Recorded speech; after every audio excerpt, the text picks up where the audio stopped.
welcome to a special segment of Choices. I'm Rajie Kabli, access producer here on Choices and video journalist on Go Island. We thought it'd be a special thing to do to kick off the second season with interviewing Cameron, our regular host. So welcome, Cameron, to your own show. Thank you. How does it feel to be on in that chair? Very different. Yeah. Very different, yes. I can imagine. So in your regular life, you're an osteopath? I am, yeah. Actually, in British Columbia, it's actually called an osteopathic practitioner. Okay. Denotes the difference between an osteopathic physician. So I am not a physician, but I am a manual practitioner of osteopathy.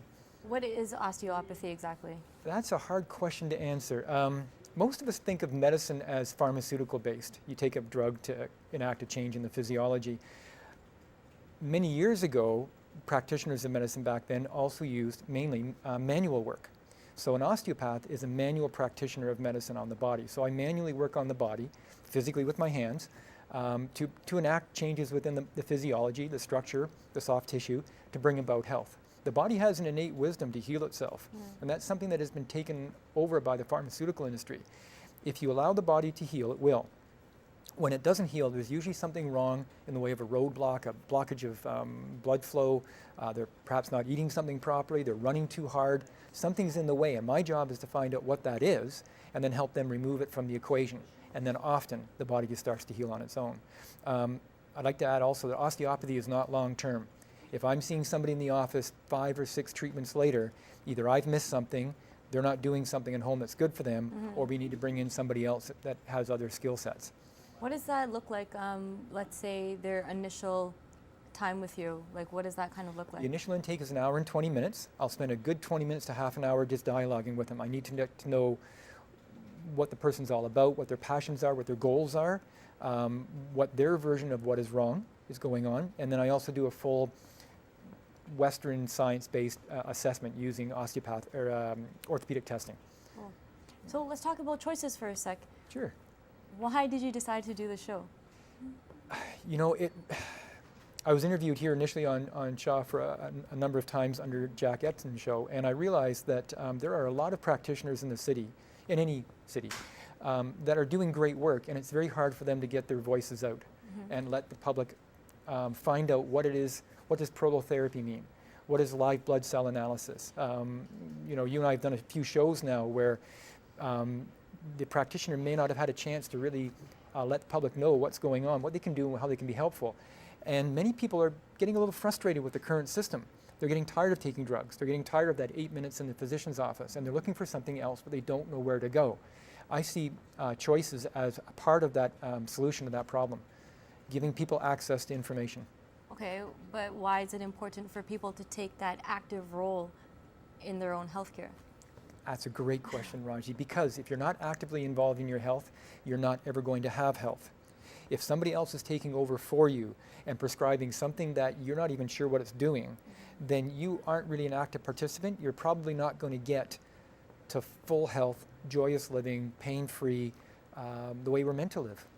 It's important to be involved in it. The things that I do in my office for either the hour and 20 minutes or the second visits are always 50 minutes.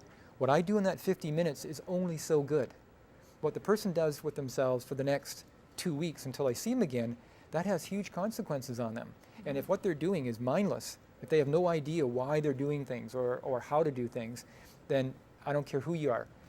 Any practitioner is not going to make much of a difference. Do you often see a disconnect in when you're doing your practice between the person and their understanding of why they're actually doing or taking this medicine? With medicines, yes. Yeah. You know, to the physician's credit, they don't have time to explain the whole workings of all the medicine that people are on. That's understandable. Where I see a big disconnect is where people are eating certain foods, living a certain lifestyle, and don't equate that into that might be the cause of my symptoms.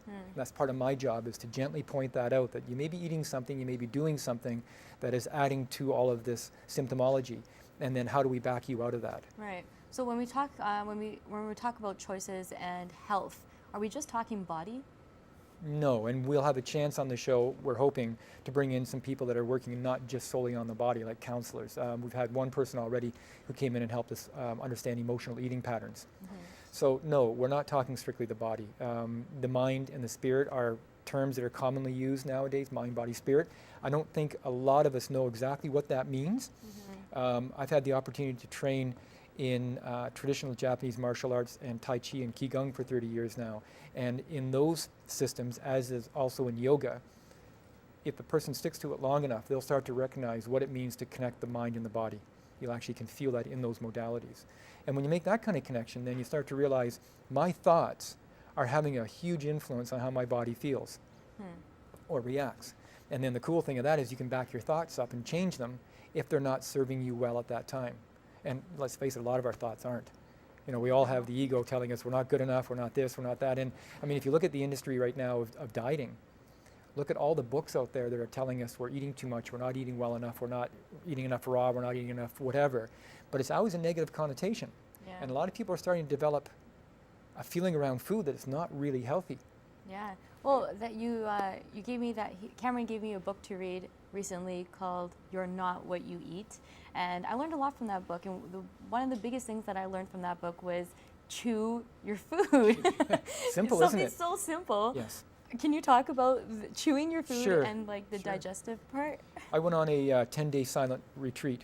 The first time I went on it, I didn't realize that I was going to be eating no suppers, no dinners at all. And so I panicked a little bit and ate a big lunch and a big dinner, thinking I didn't want to lose any weight, because I don't want to lose any weight. The second time I went, I thought I'm going to eat a small lunch and a small breakfast, and each time I do, I'm going to take my fork, put the food in my mouth, set the fork down, chew it, and until that food is swallowed properly, I won't pick the fork up again. How many times did you chew?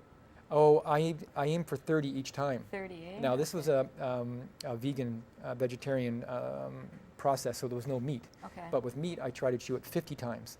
And that's alarming how long it takes. But it is necessary, though. After the retreat, I'd weighed myself beforehand just out of curiosity, and at the end of 10 days, with eating small amounts of food, I'd gained 1 pound. And the reason I think that was because I actually was chewing my food properly and then assimilating it into my body. And when you gulp food down and don't chew it properly, not only do you not assimilate it, but you also irritate your digestive system because it has to work extra hard trying to break the food down. And as in that book you probably read, the inflammatory process that kicks in really brings about a lot of disease. Right. Did you notice, did it kickstart your metabolism a little bit more, or did it increase the metabolism when you chewed? Well, in that state, I was sitting in meditation for 12 hours a day. Right. So my metabolism was really lowered. Yeah. So that might have been a reason why I gained the 1 pound. But in the session beforehand, the 10-day previous one, the year before that, I'd actually lost about 5 pounds, even though I was eating huge, big lunches and big dinners, but I wasn't chewing my food well. And I lost 5 pounds. So Very not exactly interesting. scientific, but it showed me something. Oh, no, that's good feedback from that. Yeah.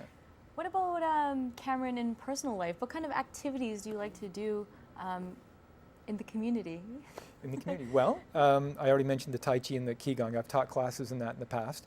And I only teach classes when I don't need to charge for them.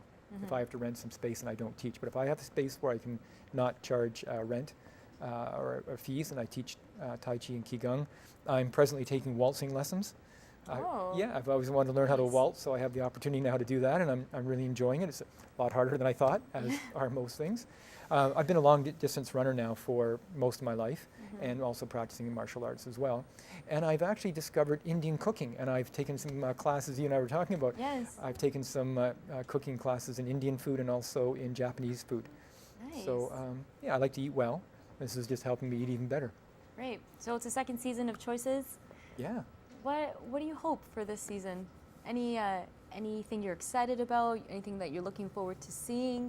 What are your highest hopes for Choices? Well, it's funny, I was on Pender Island on the weekend, and I had somebody walk up to me and say, I've seen you on the show. And what really got me excited was he had learned from watching 2 or 3 different episodes of Choices that he has options for his health care. He had some issues going on that he discussed with me, and he realized now that he was empowered to go and make some choices on how to find additional practitioners to help him, and that really got me charged. So for this year, what I'm hoping is that more and more people see the show, realize they're in control of their health, here are some options, and then go do something about it, and not necessarily head towards the pharmaceutical counter. Awesome. If that could happen, I'd be empowering. really happy. Yeah, exactly. And that's what it's all about, is people start to make their own choices, whether it's in health or education or whatever happens to be, but making your own choices mindfully will maybe just make it as a species. Nice. Very nice. Well, we got to know a little bit more about Cameron. Thank you for being on your own show. It sounds kind of weird to say. Yeah, my pleasure. We're going to take a quick break, but when we come back, Cameron will be speaking with an acupuncturist. Stay with us. Hi, welcome back to Choices. I've changed chairs now, and tonight we're actually going to be speaking about acupuncture, as Rajie mentioned before the break. Now, acupuncture has become an integral part of the West Coast healthcare. And tonight we're going to have the opportunity to hear a different version of what acupuncture is, what it's capable of, and also perhaps a different way of assessing when a person comes in with imbalances. I'd like to introduce Ahmad Miles. He's a practitioner of 30 years with the classical 5-element acupuncture, an author of a book called The Tao of Well-Being, and also a facilitator of workshops here in the city. So Ahmad, thank you for coming on the show. Thank you, Cameron. Let's start off with the definition, how you see classical 5-element acupuncture. Well, 5-element acupuncture is really a way of looking at the uniqueness of an individual through the 5 elements. The 5 elements are fire, earth, metal, water, and wood, but they have many, many correspondences. Okay. Seasonally, they would be summer, late summer, autumn, winter, spring. Right. There's all kinds of emotional correspondences and so on and so forth. So when I'm looking at an individual, what elements are standing out in this person? And the way I would notice that is through my senses. So what I'm seeing in terms of color on the person's face, what I'm hearing in the voice, what I'm smelling, the energetic aroma that comes from the body, and also what is being drawn out of me. What is the person drawing out of me? And what do you mean by that? That's well, it could be that as we're talking, you're my patient, and where I found myself going is to talk about strategies, options, alternatives, choices. In other words, a kind of dynamic, transformative look at the issue. Okay. And if that's happening, I know I'm dealing with the wood element, I'm dealing with the liver and gallbladder functions, and that's what's showing. So then I'm interested in that. Is that being borne out by the color that's emanating around your eyes? Is it being brought out by your voice, and so on? How is my liver? So you're approaching it very differently than just the basic pulse diagnosis, tongue diagnosis, and then onwards to go into the symptoms. That's right. So the relationship with the patient's really important. It's the key. So in my training, developing that relationship, getting into what I call the meeting place with the person is the key. So I have no agenda other than to understand. They're coming to me for help, and so I want to understand who they are, looking through the lens of the 5 elements. So the things that come, the imbalance, if you like, or the issue that's manifesting energetically as I'm perceiving it, is partly something that's out of balance in the whole, and is the way through to reach the whole of the person. Okay. So if I'm, as I mentioned before, around the wood element, the gallbladder, liver, I'm only observing that as the way in to the whole. Okay. It's not really to pay attention to it alone. It's not the end result. It's not the end result, and it's not necessarily a pathology or anything wrong. In fact, it could be the leading edge in that person. Now, what do you mean by the leading edge? Well, there are certain aspects of ourselves when we're born into this world and through our childhood that start to manifest as I'm more active, I'm more proactive, I initiate, or I'm more passive, I'm quieter. Sure. Okay. You know, I'm just simplifying there. And so that becomes the cutting edge of the person. Oh, I see what you mean right? by that now. And so it has a lot to do with their destiny, what they're about. But with it being the most advanced, it's the most open, it's also then the most vulnerable. Ah, okay. And in childhood especially, that can really get hit. Yes. So you end up with the actual, the vanguard aspect of that person becoming a wounded aspect of that person. And that would be easy then for you to enter in through that portal. Yeah. And see the bigger picture. Yeah, that's right, that's right. And the other thing is, on what level is the person coming in? Are they coming in at the level of the body? Are they coming in at the level of the mind? Are they coming in at the level of the spirit? Right, okay. I mean, I would say by and large, these days, I would say at least 90% are coming in at the level of the spirit. Is that right? So the spirit is really that where we kind of recognize it when it's challenged, when we're rocked in the spirit. And so we then become uncertain as to what we're doing, what our life is really about, what is the meaning of that life. And so people may be coming in because they've got some chronic problem. They may have some lung problem, or with a nervous system, it could be anything. But I am observing, who are they? What are they like when I'm speaking with them? Because if it's at the spirit level, they won't really be there to talk in this kind of way we're talking. We're talking very much at a mental level. Right, right. Right? Well, the person may not be there. It's not where I'm going to meet them. So I have to go to the spirit within me and meet them at the level of the spirit. Okay, all right. So your, excuse me, your initial intake then must be quite a bit longer. It's about an hour and a half to 2 hours. Okay. And I will be gathering information, but I'm also using it to check out, what's going on with the person. Right. And, that's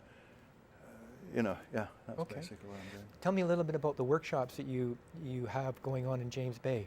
Well, they're called Nourishing Life, Yang Sheng. Okay. And they came about because I felt there's an awful lot behind the acupuncture and in the ancient Chinese thinking about health and life that could be valuable to people. Right. I mean, I have always found it extremely valuable. Mm-hmm. So I set up the class principally because I wanted to be in a class like that. And I didn't know any class like that. Okay. Right? So I tell the participants, that I did the class first for me. Right.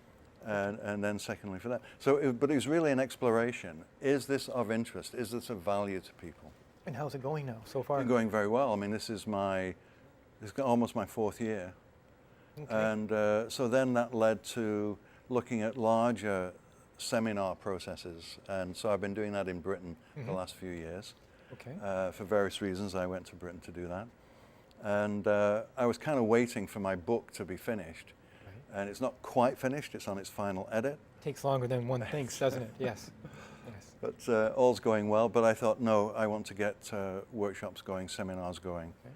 So So they're called Tao of Wellbeing. Everything's called Tao. My website is called taoofwellbeing.com. Okay. The book is called Tao of Wellbeing. Well, you have a good name. I Stick should with have it. a T-shirt that says Tao of Wellbeing, Sure. something like that. What night are your classes on in James Bay? They are on Friday afternoons, 1 till 2:30. Okay. It's drop-in. Okay. Everybody's welcome. I got the center, the James Bay Community Project Yes, I on know Michigan and Menzies, to reduce the price of the seminar from $5 to $3, Perfect. because I wanted anybody to be able to come. And I don't take any money from that. It's my give back to James Bay. I live there. I just live 5 minutes away from that center, so Excellent. yeah. Okay. And I get huge amount from it. Yeah. Selfish person. It's a nice symbiotic relationship Yeah, that it you're giving is. out and you're getting back. Yeah. Do you use herbs in your practice? No. You don't? No. Why is that? It's just not part of that training. Okay. Herbs are really more based around the body Okay. and came out of situations where there would be epidemics, all kinds of things going on. I don't know if it's like a pre-herbal. I don't think you could say that. Okay. But it's more looking at people as more than a body and seeing causes more in the spirit sense or the mental sense, but certainly in the spirit sense. Okay. So there's no herbal. Okay. So I refer people to other people who do herbal. To herbs, Yeah. sure, if they want that. Yeah. Yeah. Okay. Now, we had somebody on the show about a year ago who was doing Japanese meridian therapy. Her needles were extremely fine. Are Yeah. your needles the same way, or what? Yeah. How do they relate to that? Yeah, they're pretty fine, but also I work with individually with the person because I have to see how they respond to the needling, Okay. because it's not as if it's just one way Right. Oh, for I see. everybody. Okay. Of course, uniqueness of the person. Right. But the essence in classical 5-element work is that the person you're dealing with this is a sacred vessel, and you don't want to interfere with it. You wish to support. So when you're going in, and on the whole you're coming out. You're not staying there. You're making contact with the chi, or the way I put it, I'm going to the meeting place. Right. So I have a meeting place in my relationship with the needle. I have a meeting place with my intention. I have a meeting place with the body I have a meeting place with that acupuncture point, which the ancient Chinese didn't describes a point. It's described it as a cave-like opening. Okay, right. Right. It's a different. And so you don't leave the needles in? No, on the whole. There are some treatments where you need to, Right. but on the whole, no. Okay. No. Before the show, before the camera started rolling, Ahmad actually shook my hand in a very different way, and you described it as a meeting place. Yes. Where you had no particular agenda in the shaking the hand, and you met my hand as I met you. I gave you the handshake you gave me. Right. Now, why is that important for you? Because energetically, the larger organism of you, Mm-hmm. the whole you, recognizes what I'm doing. That is, I have no agenda. I'm not trying to do anything to you. I'm not trying to get anything from you. I'm just going to the meeting place. Okay. So the meeting place only exists when you go there. It has no form. If it has no form, it has no limit. If it has no limit, it has maximum potential. True enough, yes. Right? So that's what I'm connecting with that handshake. So that even that handshake is, in a sense, a treatment. Right. But that is, it's a way of relating that allows maximum potential, maximum possibility to come through. So if you approach your treatments that way, that must be a very calming and peaceful exchange from the patient's point of view. Yeah, it can be. I mean, I certainly noticed it today with the last patient I saw. And you can feel it energetically in the room. You can feel, because what you're doing is, it's not so much relaxing, you're creating more space. Mm-hmm. More potential. More potential, because what's happening with the person, for whatever reason, is space is closing down. Things are getting narrower, darker, heavier, less. Right. And so we want to open it up. Wow, fascinating. Once things open up, then the person can actually relax. We don't really know what relaxation is. We have distraction, but we don't have relaxation. No, we don't. No. I was just thinking, we need to have you work in Parliament Hill, and maybe at the UN. Yeah. We would have a much different world in a very short period of time, wouldn't Yeah, we? I think we would. If people actually started shaking hands that way, approaching people that way, and even being treated that way in general. Well, I'll go there from here straight away. And I'll say you sent me. You do that, yes, yes. Ahmad, thank you very much for coming on the show. This has been fascinating and certainly has given us a different perspective on what acupuncture can be. I think we all have this I know before you came on the show, I had this very boxed in idea of what acupuncture is, and you've certainly given us a different perspective.